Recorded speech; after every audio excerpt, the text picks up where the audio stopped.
เมืองสุขุมะก็ได้เปิดขบวนการซักวัคซีนกันพยาธิเปียรอยให้เด็กอายุต่ำกว่า5ปีให้ได้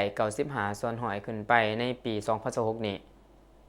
ตอนเช้าของวันที่2มีนาคมนี้อยู่ที่โรงเรียนอนุบาลสุขุมะได้เปิดขบวนการซักยากันพยาธิแห่งชาติหยอดวัคซีนโปลิโอให้แก่เด็กอายุ5ปีให้บรรลุ95%โดยการเป็นประธานของฐานพรพิรุณนรสินห์รองเลขาพรรคเมืองประธานคณะกรรมการปกครองเมือง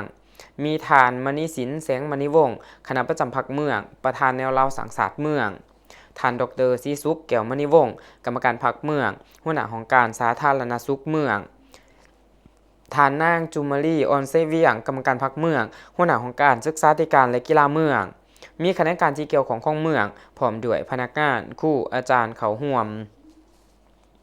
ในโอกาสนี้ท่านดร.ศรีสุขแก้วมณีวงศ์กรรมการพรรคเมืองหัวหน้าของการสาธารณสุขเมืองก็ได้รายงานเกี่ยวกับการจัดตั้งปฏิบัติขบวนการหยอดวัคซีนโปลิโอเป้าหมายเด็กลุ่ม5ปีในทั่วเมืองมี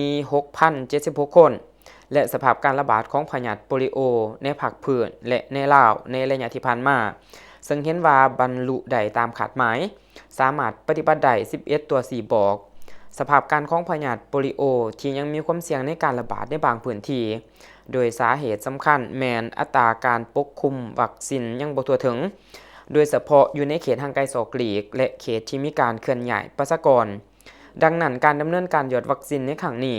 จึงเป็นมาตรการสำคัญเพื่อป้องกันและสกัดกั้นการระบาดของพยาธิโปลิโอ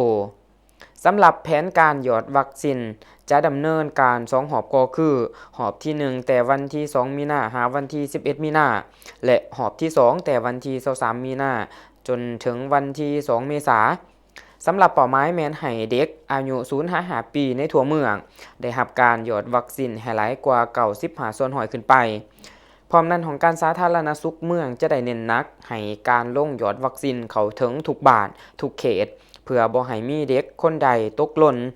พร้อมทั้งได้ประสานงานกับคณะการศึกษาสื่อมวลชนและองค์การปกครองบ้าน